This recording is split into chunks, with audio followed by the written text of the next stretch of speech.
Olá, pessoal, boa tarde. Sejam bem-vindos a mais um dia de Comultifísio.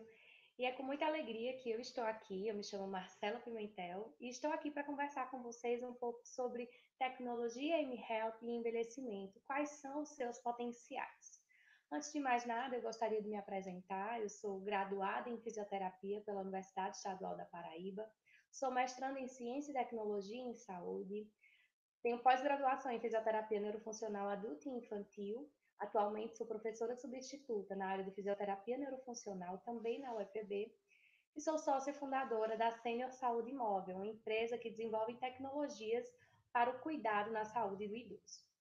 Então, vamos lá. De uma maneira introdutória, é importante a gente reconhecer que o envelhecimento populacional é um fenômeno mundial que vem aí ocasionando alterações no perfil de multimorbidade aí da população.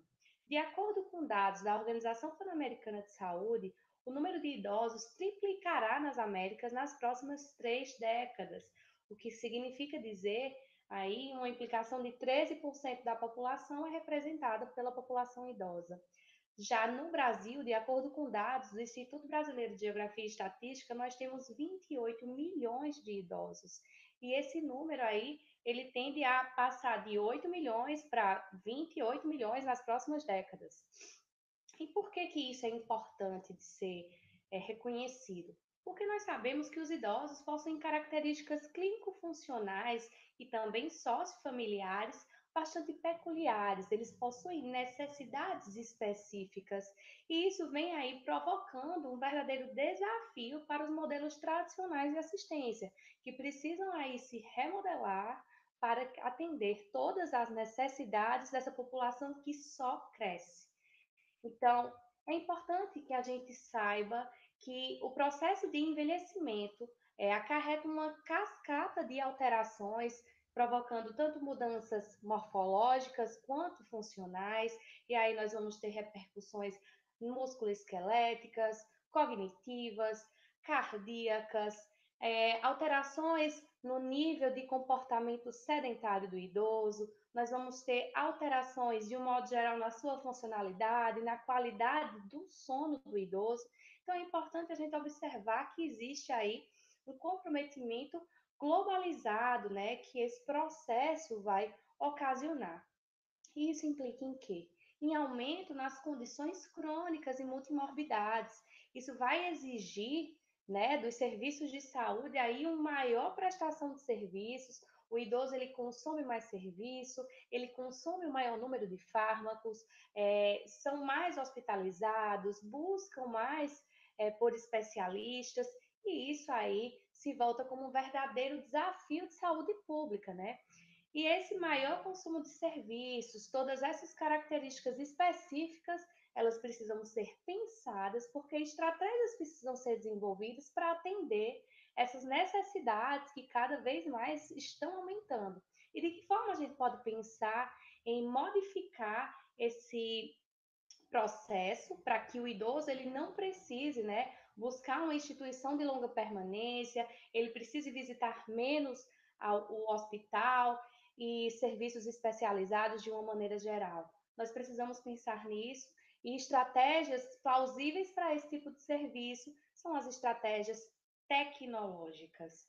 E aí, nós chamamos atenção para uma área relativamente nova, chamada gerontotecnologia, que diz respeito a um campo interdisciplinar da ciência que une a gerontologia e a tecnologia para fins de pesquisa e assistência, que tem como intuito projetar tecnologias e ambientes para uma vida mais independente para o idoso.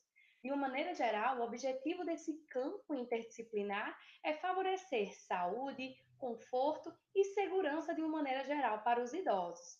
E aí nós temos que pensar que uma sociedade em envelhecimento ela precisa pensar, perdão, de uma maneira sustentável. E no contexto de sustentabilidade, nós precisamos inserir a criação de ambiências tecnológicas que respeitem e que favoreçam os aspectos físicos e cognitivos que são ali tão específicos daquela população que são os idosos. Então, nós precisamos recordar ou saber que nós enfrentamos aí, né, estamos passando por um processo chamado de quarta revolução industrial. A revolução industrial ou as revoluções industriais, elas são marcadas pelas modificações ou inserções de tecnologias, soluções de uma maneira geral, que geram impacto econômico, político, social de uma maneira geral. Nós iniciamos lá com a primeira revolução industrial, marcada pela mecanização, quando a gente vê aí, né, a modificação, né, os processos eles foram substituídos. Nós tínhamos ali processos manuais e que também faziam uso de animais, né, para que fossem produzidos produtos, e nós vemos aí a inserção das máquinas. É, a segunda revolução industrial, ela foi marcada justamente aí pelo processo de inovações em eletricidade e também o emprego dessa descoberta em bens de consumo, eletrodomésticos e produção em massa. Já a terceira revolução industrial, ela é marcada justamente ali pelo início da informática e das telecomunicações e é marcada pelo processo de automação. E a quarta revolução industrial, o que é que ela tem de diferente? Será que ela é apenas uma extensão da terceira revolução industrial? Não. A quarta revolução industrial, ela consegue interagir, conectar diversas soluções tecnológicas, os sistemas cyberfísicos, para promover ainda mais melhorias nos processos e nas soluções que as indústrias, né, elas produzem. E aí, desse conceito de quarta revolução industrial, a gente também tem o conceito de indústria 4.0, e dentro disso emerge também o conceito de saúde 4.0. E o que estaria relacionado a esse conceito? Seria o investimento, né, em soluções digitais para melhorar os serviços de saúde. Assim, a gente tem o maior acesso a uma maior quantidade de informações sobre o indivíduo de uma maneira geral. Nós temos a possibilidade de receber, armazenar e também analisar quantidades maiores de informações e assim traçar perfis mais específicos dos nossos pacientes. Nós temos também algumas características ou conceitos que estão aí em evidência no atual momento, que estão mudando esse cenário justamente dessa quarta revolução, que são a internet das coisas, que diz respeito justamente a essa interconectividade entre o meio real e o digital, e aí no contexto de saúde nós podemos citar a inserção dos smartphones ou das smart bands, né, as pulseiras ou os relógios inteligentes que se conectam, por exemplo, a um aplicativo, e esse aplicativo inserido no smartphone, ele se conecta com um computador. E aí essa interconectividade entre esses equipamentos ou entre esses meios, eles favorecem, né, uma maior representação sobre a condição do indivíduo de maneira automática e em tempo real. Outro conceito bastante interessante é o de Big Data, que seria, né, a possibilidade de armazenamento de uma quantidade exorbitante, né, um volume de dados em massa, independente da fonte que ela venha, e que permite que o quê? Que a gente estratifique e analise perfis de pacientes em comum e também direcionar tratamentos específicos baseado nessa quantidade de informações que nós conseguimos armazenar. Outro conceito bastante interessante é o de armazenamento em nuvem. Nós conseguimos armazenar e compartilhar informações, independente de onde estejamos ou de onde essas informações estejam vindo, e assim nós conseguimos ter uma alimentação maior a nível de cadastro e de monitoramento dos nossos pacientes. E, por fim, um quarto conceito que também aí vem revolucionando o nosso cenário na indústria de uma maneira geral e na saúde não é diferente, que é o de inteligência artificial. A inteligência artificial nada mais é que a conexão, né, entre diferentes tecnologias, como as redes neurais artificiais, os algoritmos, os aprendizados, né, os sistemas de aprendizado, que permitem, né, que um computador ele desenvolva uma capacidade humana que tem ali compatibilidade com a inteligência, né, como por exemplo o raciocínio, a percepção do ambiente. e a habilidade de análise para tomada de decisão. O conceito, né, de inteligência artificial, então, estaria ligado justamente a essa capacidade de realizar uma atividade que fosse reconhecida como inteligente. Ou os IAs, de uma maneira geral, como a gente chama, eles têm a capacidade de aprenderem por si mesmos. Então, eles conseguem ali ir analisando um volume de massa muito grande e que a partir disso eles vão ampliando seus conhecimentos, né? A inteligência artificial ela se destina a estudar como as máquinas elas podem reproduzir capacidades humanas e estão conectadas aí com a robótica, machine learning, é, enfim, diversas outras aplicabilidades e soluções tecnológicas, certo? Então, aí nós vemos a possibilidade que nós temos de conseguir, independente da fonte, de armazenar diferentes informações sobre os nossos pacientes e, a partir disso, traçar perfis, objetivos terapêuticos, tratamentos de uma maneira mais assertiva. E aí você poderia pensar, mas isso não tornaria a minha terapêutica desumana ou afastaria, né? Criaria um distanciamento entre profissional de saúde e paciente, por exemplo? Eu diria que não. Porque a partir do momento que você começa a estudar aquele indivíduo a fundo, você consegue aí adquirir uma quantidade imensa de informações sobre ele, você começa a entender quais são as necessidades específicas daquele indivíduo e trabalha de maneira mais assertiva que vai comungar ali com os objetivos que ele pretende alcançar e ser mais eficiente nas suas propostas. Então, é uma possibilidade de agregar ainda mais aos serviços que nós, profissionais da saúde, prestamos. Então, diante desse cenário, nós temos dois conceitos super importantes e um deles é o foco da nossa conversa de hoje. O primeiro deles é a saúde eletrônica, ou e-health, que está destinado, né, à utilização de informações de tecnologia da comunicação para a oferta e melhoria dos serviços de saúde. E aí, nós temos a possibilidade, por exemplo, de traçar um perfil populacional, por exemplo, através de plataformas, de formulários. É um interesse da OMS há um bastante tempo, certo? De inserir esse tipo de estratégia para facilitar, né, e melhorar os serviços de saúde prestados. E existe uma subdivisão da saúde eletrônica, que seria a saúde móvel, ou mHealth, está direcionada à prática de cuidados médicos por processos eletrônicos e de comunicação. Nós conseguimos ali a captura de dados biométricos através de dispositivos móveis. E quais seriam, então, esses dispositivos? Se caracterizam por telefones celulares, sensores de uma maneira geral e dispositivos vestíveis. E quais são as aplicações, então, desse tipo de dispositivos, perdão, dentro do contexto da saúde móvel?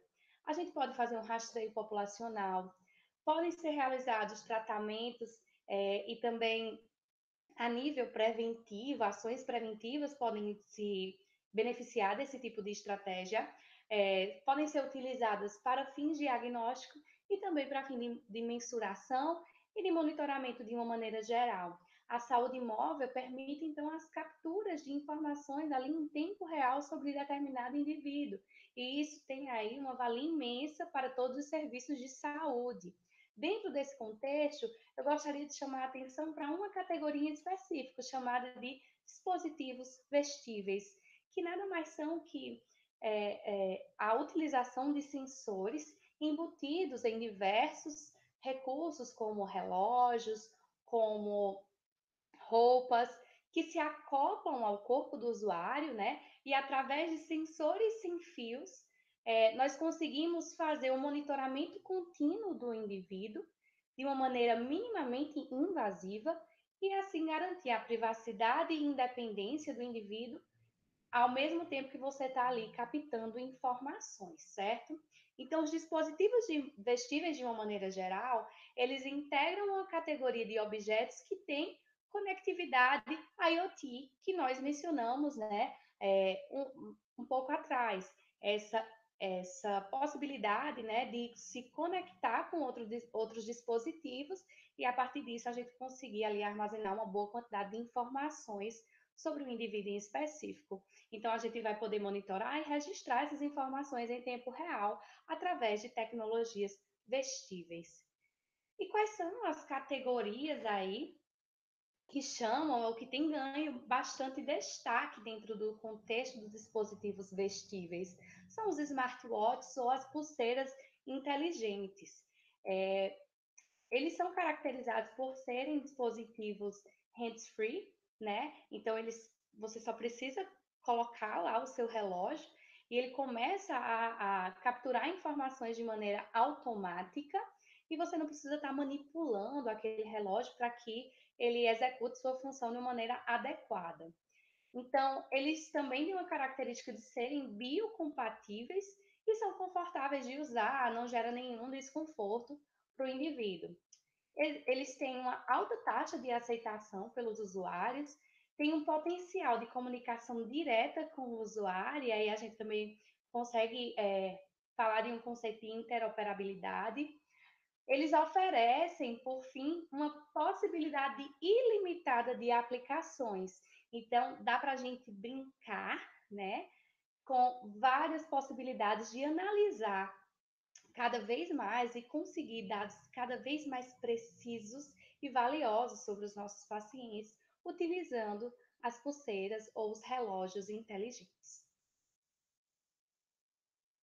Existe uma infinidade no mercado, né, de dispositivos inteligentes, no contexto de dispositivos vestíveis, né? Os relógios, eles são cada vez mais utilizados aí no mundo fitness, mas voltado para a população idosa, a gente encontra uma limitação bastante específica, que é que esses relógios, geralmente, eles são testados em populações saudáveis e principalmente jovens. Então, nós precisamos aí direcionar cada vez mais o nosso olhar para validar esse tipo de tecnologia na nossa população alvo, nos nossos idosos. Então, esses dispositivos, eles possuem uma infinidade de sensores e que cada um deles capturam informações que são bastante significativas para a saúde do idoso, certo? Então, por exemplo, o acelerômetro e o giroscópio são sensores de movimento, certo? O acelerômetro me dá uma informação de aceleração linear do corpo, enquanto o giroscópio me dá uma informação ali de aceleração angular, no sentido de sentido de direção. Nós também temos a fotopletismografia, ou chamado PPG, que é uma técnica óptica, né, que vai tentar ali identificar através de um sensor luminoso as alterações, perdão, do volume microvascular, né, do tecido. Então, a partir do PPG, nós conseguimos observar, por exemplo, avaliar a frequência cardíaca. Nós também temos o GPS, que vai nos dar informação no sentido de localização. Então, vejam como um dispositivo, como um relógio, ele consegue, a partir desses sensores, nos dar informações bastante variadas e que conseguem aí se relacionarem com desfechos super importantes para a saúde da nossa população idosa. Então, quais têm sido, né, as aplicações da tecnologia vestível na saúde do idoso? O que é que a gente vem vendo que vem sendo desenvolvido para essa população? Existem pesquisas voltadas para a prevenção e identificação de episódios de quedas. Nós também identificamos o estímulo de mudanças de padrão de comportamento e hábito de vida saudáveis, que é uma das questões que nós vamos mais focar aqui hoje. Nós também identificamos estudos voltados para a avaliação momentânea ecológica para coletar informações sobre scores de dor, né, em idosos com dor crônica. E também existem pesquisas voltadas para identificar a fibrilação atrial nessa população. Perdão. Eu trouxe aqui um artigo bastante interessante, é um estudo piloto, certo? Que tinha ali um interesse em utilizar a tecnologia da saúde móvel para tentar avaliar em um programa, né, personalizado, voltado para mudanças comportamentais, ele seria capaz de mudar, por exemplo, o nível de comportamento sedentário do idoso. Nós sabemos que os idosos, eles passam cerca de 62% do seu dia envolvidos em atividades típicas de comportamento sedentário, como, por exemplo, passar uma tarde ou parte do seu dia assistindo televisão. Atividades típicas de comportamento sedentário são aquelas que não exigem um gasto energético acima do nível de repouso. E isso aí tem várias implicações a nível de saúde, certo? Hoje, cerca de 20% dos idosos em geral praticam alguma atividade física que direcionam ali para um condicionamento cardiorrespiratório e que vão ter repercussões na saúde do idoso de uma maneira geral. Então, nós precisamos pensar em estratégias que possam mudar aí esse perfil que vem sendo traçado nessa população. E se nós pensarmos, por exemplo, que nesse período que nós estamos vivenciando de pandemia, as pessoas estão reclusas dentro do seu ambiente domiciliar e cada vez mais praticando menos atividade física. Então vejam a valiosidade que uma tecnologia voltada para a saúde móvel tem, porque à distância, através de mensagens de incentivo, mensagens motivacionais e através de um programa personalizado para aquele indivíduo, nós conseguimos incentivar a prática de atividade física. Então, esse artigo mostra justamente isso, né? Que um programa de 4 semanas conseguiu ver aqui uma diminuição do nível de comportamento sedentário dos indivíduos. Eles conseguiram identificar também um aumento da prática de atividade física de uma maneira geral e observaram também outras mudanças e repercussões, como, por exemplo, no nível de sono dos pacientes. E uma coisa que chama bastante atenção nesse estudo é que os idosos relataram ficar viciados em monitorar quantos passos eles conseguiam dar em um dia. E por que isso é extremamente interessante? Se nós temos um incentivo de fazer com que o idoso caminhe mais, por exemplo, nós precisamos é, fazer com que eles se tornem corresponsáveis pela sua evolução clínica. E eles tendo ali um feedback em tempo real sobre o seu desempenho, faz com que ele fique ali mais motivado em verificar, em atingir a sua meta, em dobrar essa meta, e cada vez mais ele se envolve na terapêutica e tenta caminhar mais e assim atingir o seu nível de atividade recomendada. Isso é bastante valioso e é algo que esse estudo relata.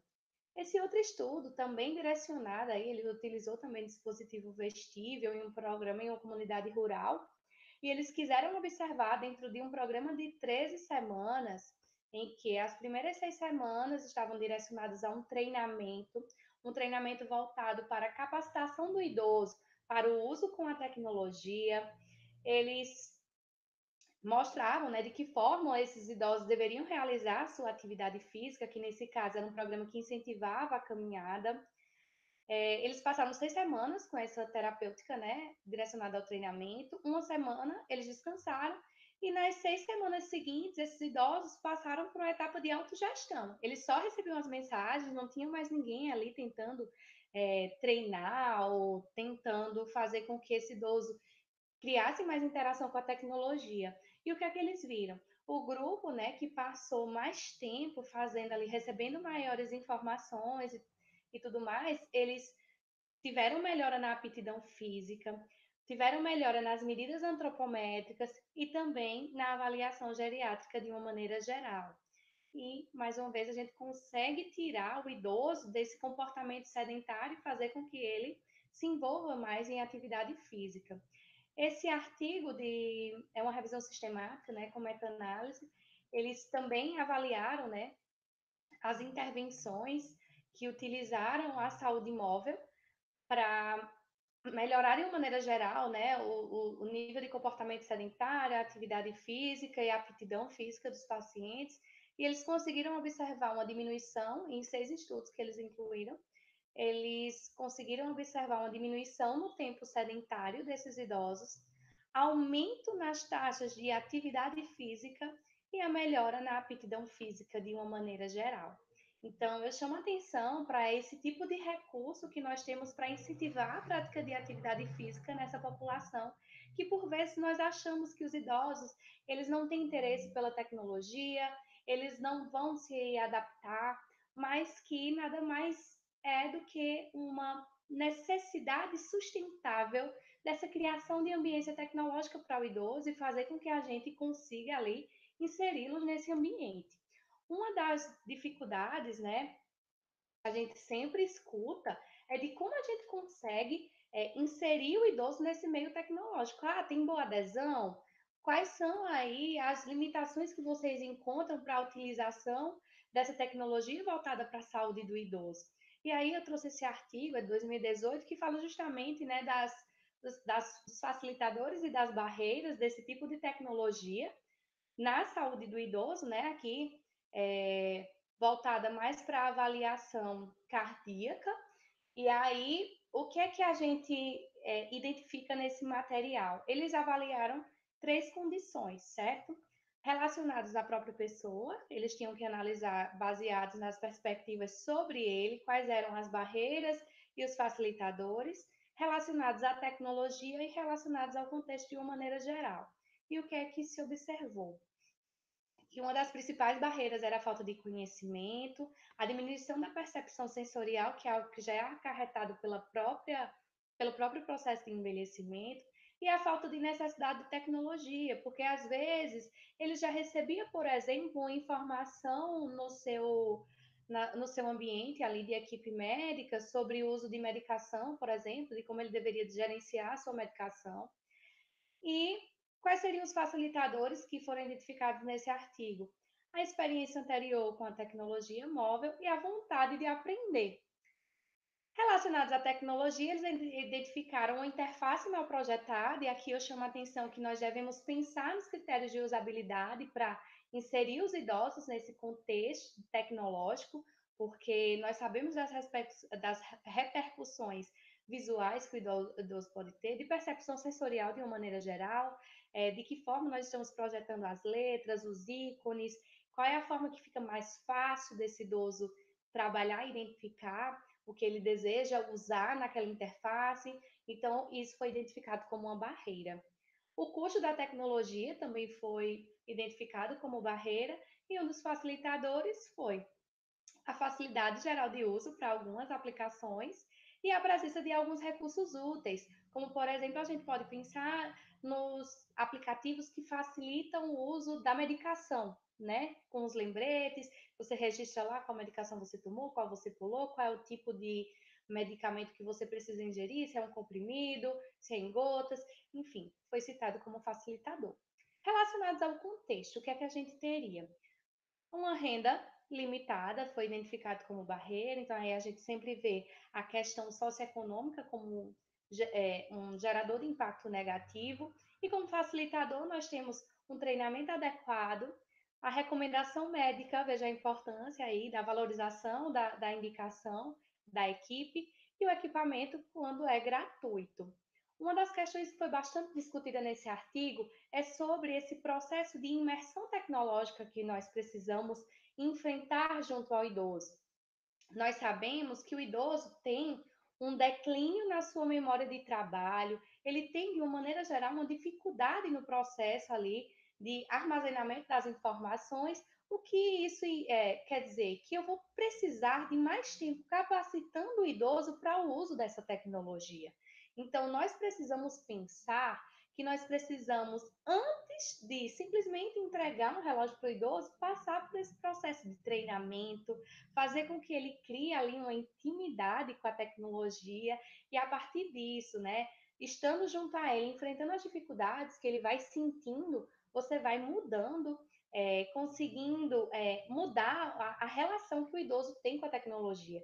Porque alguns deles não encontram a necessidade tecnológica porque simplesmente eles identificam que isso não é algo para eles. Isso é algo para quem é mais jovem, não tem aplicação na vida dele, quando na verdade nós conseguimos ver cada dia mais que tem mais repercussão e que é super indicado para essa população. Então, nós precisamos pensar nisso. Isso é um processo que a gente vem trabalhando para inserir junto aos nossos idosos, nos nossos trabalhos, nós precisamos criar aí essa intimidade, né, esse senso de necessidade da tecnologia também. Então, a gente viu aqui algumas das potencialidades que essa tecnologia, né, através do relógio inteligente, já tem, que vem sendo aí já testada e mostrada as suas evidências nesses artigos que foram citados. Mas aqui, no núcleo, né, de tecnologias estratégicas em saúde, aqui em Campina Grande, na Universidade Estadual da Paraíba, nós temos uma linha de pesquisa voltada para o uso de dispositivos vestíveis, perdão, para assistência à saúde do idoso, e que nós estamos aí tentando explorar cada vez mais sensores e desenvolver algoritmos para identificar maiores informações ou desfechos clínicos para que sejam aplicados na nossa assistência. Então, através do acelerômetro e do GPS, nós conseguimos, né, estamos no processo de desenvolvimento do algoritmo para análise da velocidade da marcha. Hoje a gente já identifica, né, a velocidade da marcha como um sinal vital, certo? E a velocidade da marcha implica em desfechos, está relacionada a desfechos como declínio cognitivo, maior risco de quedas e também a morte, dentre outros, né? A hospitalização, por exemplo. Então, é uma via bastante interessante.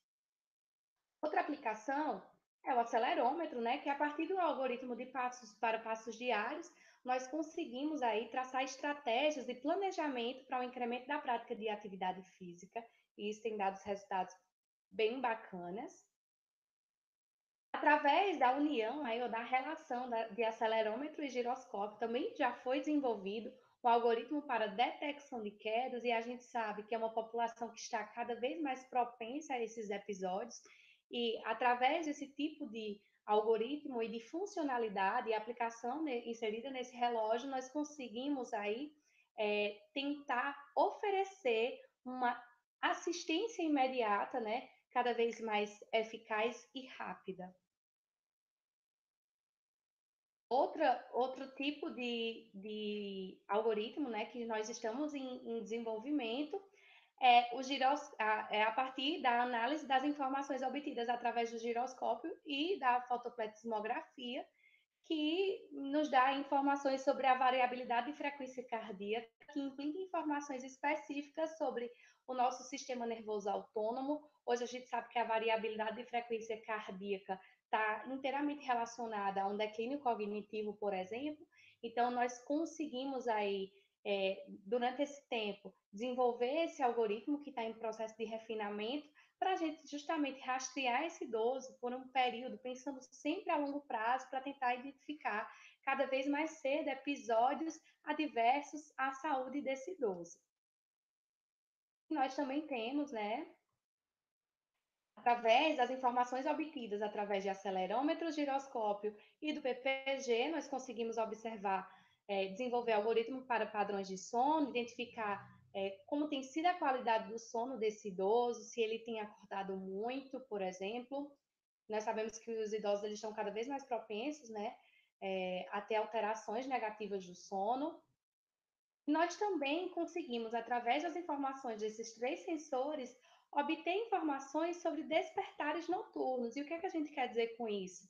Nós vamos conseguir observar se esse idoso acorda e se, por exemplo, ele caminha durante a noite. Ah, e que informação interessante a gente pode tirar daí? A gente pode relacionar isso a episódios de noctúria, por exemplo. Será que esse idoso tem se levantado muito porque ele sente essa vontade de fazer, de urinar, né, de fazer xixi durante a noite?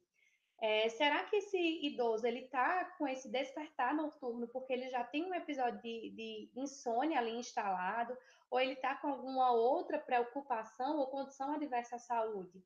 E isso também nos permite identificar e fazer uma avaliação do ambiente domiciliar desse idoso para tentar identificar dentro desse ambiente o que é que tem prejudicado ali a sua deambulação, se ele está exposto a episódios de quedas, justamente porque ali o ambiente não está favorecendo, é pouco luminoso, tem sapatos espalhados pela casa, não tem ali uma barra de apoio.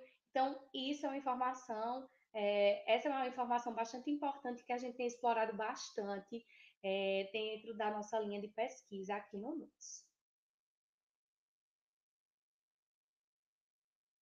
Então, aqui no NUTS, né, nós desenvolvemos o sistema de monitoramento remoto de idosos e esse projeto, né, ele foi contemplado aí no programa Centelha, de um investimento para abertura de uma startup dentro do ambiente universitário, né, que hoje nós chamamos de Sênior Saúde Móvel, e esse sistema de monitoramento remoto contempla justamente a utilização de um dispositivo vestível aqui, uma pulseira inteligente que se comunica com um aplicativo móvel, e essas informações vão, né, para um dashboard, né? A gente tem ali o profissional da saúde e consegue fazer a leitura dessas informações em tempo real e, a partir disso, traçar metas e objetivos terapêuticos junto com o paciente e monitorá-lo a longo prazo para identificar possíveis condições adversas à saúde.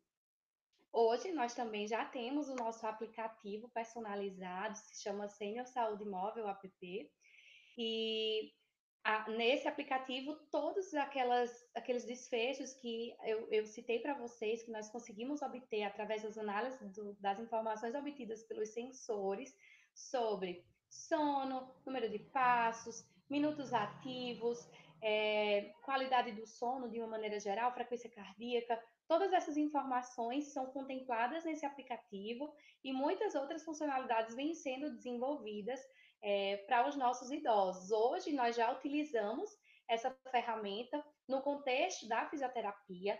Nós entregamos um relógio inteligente inicialmente para os nossos pacientes, fazemos uma análise durante 7 dias do comportamento da rotina normal desses indivíduos, e a partir disso nós construímos, né, ali uma linha base deles e começamos a avaliar e pensar em estratégias terapêuticas que se aplicam para esses idosos. Então, além da intervenção fisioterapêutica, que não é substituída pela tecnologia, nós conseguimos incentivar a prática ou potencializar os resultados das nossas terapêuticas através do uso do aplicativo móvel e também do recurso do relógio, né, que está sempre ali dando feedback em tempo real para o nosso idoso sobre a sua condição, o seu nível de atividade física, o número de passos que ele deu por dia, enfim, são diversas as condições. Nós temos visto uma aceitação muito bacana desses idosos e tem dado ali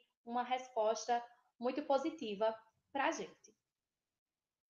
Então, essa aqui é só uma visão para vocês terem que nós temos, enquanto profissionais de saúde, das informações que chegam no dashboard, né? A gente consegue visualizar essas informações no computador que chegam em tempo real sobre cada um dos nossos pacientes. E a partir disso, nós criamos um banco de dados sobre cada um deles, traçamos o seu perfil e avaliamos aí durante a sua evolução, certo? De uma maneira geral, para a gente encerrar aqui, eu gostaria que vocês fixassem que a tecnologia da saúde móvel ela deve ser vista como aliada para a melhoria da atenção em saúde à população idosa. Nós devemos buscar cada vez mais oferecer uma atenção personalizada para o idoso, considerando, né, as particularidades do processo de envelhecimento. E também devemos utilizá-la para estimular cada vez mais a capacidade funcional e a alta eficácia dos nossos idosos. Então, eu gostaria de agradecer o convite para participar do evento e estar aqui com vocês. Possíveis dúvidas podem ser enviadas para o meu e-mail, deixo aqui também a minha rede social e fico à disposição. Até mais!